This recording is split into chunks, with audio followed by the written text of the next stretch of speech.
Okay, so we're continuing on our second talk on the scientific revolution, and right now we're focusing on um,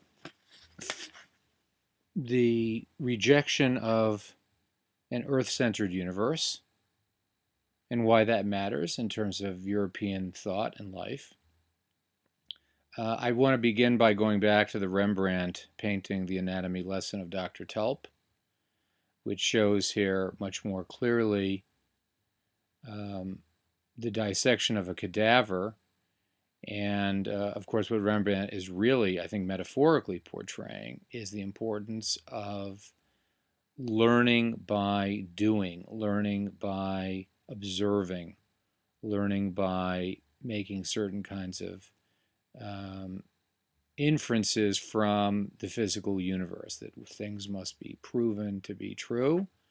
And that's a whole new way of both doing science and a way of thinking about what knowledge is. Um, so I want to begin by talking about Copernicus, Nicholas Copernicus, who was born in 1473 and died in 1543. He was a Polish priest and an astronomer.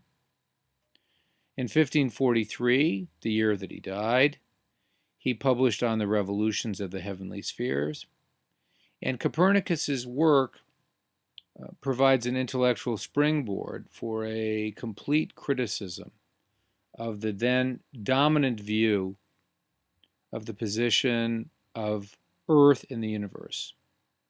Ironically, he had undertaken this task to help the papacy reform the calendar so that it could correctly calculate the date for Easter based on a more accurate understanding of astronomy. But what his work ended up doing was arguing that unlike the older view that went back to mathematical astronomers like Ptolemy, who had lived in the 2nd century of the Common Era, Ptolemy, who had argued for geocentrism, namely the idea that the Earth was the center of the universe, Copernicus argued that even though Ptolemy got many things in his model right, Copernicus transferred those ideas to a heliocentric, in other words, a sun-centered model, which assumed that the Earth moved about the sun in a circle. The second figure, and I should add also that Copernicus was not particularly successful in getting most people to accept this view of heliocentrism. That it took about a century, in other words, from the middle of the 16th century until the middle of the 17th century, for many people to begin to accept the idea that the Earth rotated around the sun rather than the other way around. The next two figures I want to talk about are Tycho Brahe and Johannes Kepler. Brahe was a Danish astronomer who lived from 1546 to 1601, and he took the next major step toward the conception of a sun-centered system.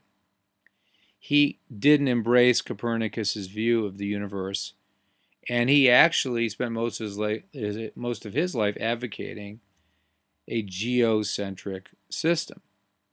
What he did contribute was the construction of scientific instruments with which he made more extensive naked eye observations of the planets than anyone else had ever done before him. When Brahe died, his assistant Johannes Kepler, a German astronomer who was born in 1571 and died in 1630, he continued Brahe's work. But Kepler was a convinced Copernican, and he advocated a heliocentric model even more than Copernicus himself had done.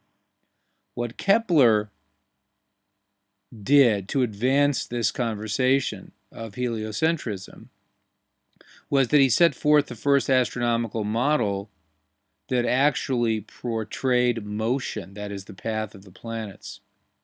And those orbits were elliptical, not circular. And he published those findings in his 1609 book entitled The New Astronomy.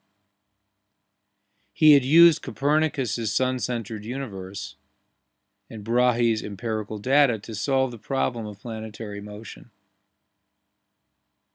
Kepler had also found a new problem, even though he hadn't solved it. None of the available theories could explain why the planetary orbits were elliptical, or for that matter, why planetary motion was orbital at all, rather than simply moving off along a tangent. That solution would await the work of Sir Isaac Newton. The next great figure is Galileo. From Copernicus to Kepler, there had been little new information about the heavens that an ancient like Ptolemy might not have known. But in 1609, the same year that Kepler published his work, Galileo, an Italian mathematician and natural philosopher, first turned a telescope on the heavens. Using that recently invented Dutch instrument, he saw stars where none had been known to exist, mountains on the moon, spots moving across the sun, and moons orbiting Jupiter. Galileo also shows us, in terms of the trajectory of his career, the reality of science as becoming a new kind of position in the world. He had begun as a philosopher and mathematician working at the University of Padua in modern-day Italy. Then he had moved to Florence, where he had gone to work for the Grand Duke of Tuscany. In other words, he was kind of living on princely patronage. And as a way of working to receive continuing support for his science, he actually named the moons of Jupiter after the family, the Medicis, who were his patrons. Galileo did a couple of things that really changed the way we think about the universe. First, he not only popularized the Copernican system, but he also articulated the concept of a universe subject to mathematical laws. More than any other writer of the century, he argued that nature displayed mathematical regularity in its most minute details. Second, for Galileo, the universe was rational, but its rationality was not like that of the medieval church scholastics, but of mathematics. Copernicus had thought that the heavens conformed to mathematical regularity. Galileo saw this regularity throughout the entire physical universe. Thirdly, and I think most significantly, a world of quantities was replacing one of qualities. The new natural philosophy portrayed nature as cold, rational, mathematical, and mechanistic. What was real and lasting was what was mathematically measurable. For many people, the power of the mathematical arguments that appeared irrefutable proved more persuasive than the new information from physical observation that produced so much controversy. In other words, what we're talking about here is a certain kind of interesting conflict between the world of math and the world of science. The world of math, of course, it tends to be quite theoretical, and the world of science tends to be much more about observation. The final figure that I want to talk about now is Sir Isaac Newton.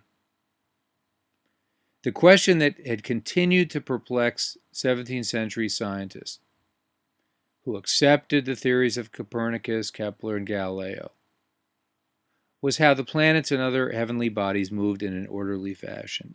It was this issue of planetary motion that the Englishman Sir Isaac Newton, who was born in 1642 and died in 1727, addressed. And in so doing, he established a basis for physics that endured for more than 2 centuries. Really, of course, until the figure of Albert Einstein. In 1687, Newton published his work, The Mathematical Principles of Natural Philosophy. And